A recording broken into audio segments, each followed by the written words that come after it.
The positive crankcase ventilation system, or PCV, was introduced on vehicles in the early 1960s.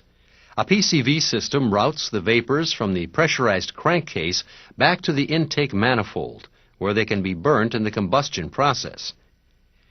During the last part of the combustion stroke, some unburned fuel and the byproducts of combustion leak past the sealing rings on the piston and into the crankcase. This leakage is referred to as blow-by. Blow-by vapors must be removed from the engine before they condense in the crankcase and combines with the oil to form sludge or cause the oil to become diluted from unburnt fuel. Blow-by gases enter the crankcase under the pressure of combustion. As a result, the crankcase becomes pressurized. If the pressure in the crankcase is not relieved, the pressure will force the oil in the crankcase past the seals and gaskets, causing oil leaks.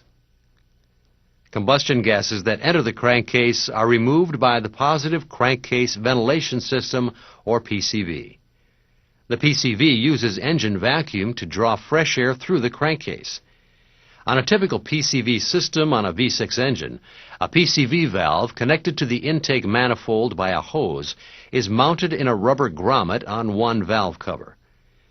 And a PCV air inlet with a filter is located on the opposite valve cover.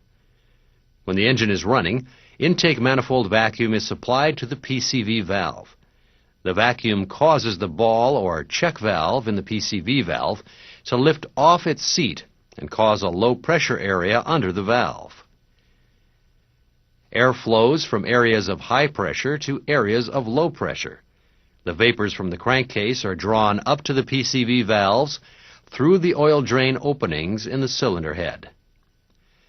The movement of the vapors from the crankcase lowers the pressure in the crankcase. Fresh air from the PCV air inlet enter the opposite valve cover and flow through the cylinder head openings into the crankcase. This constant circulation of fresh air into the crankcase and flow of vapors from the crankcase to the PCV valve and intake manifold results in a reduction of pressure in the crankcase and a burning of the vapors through the combustion process.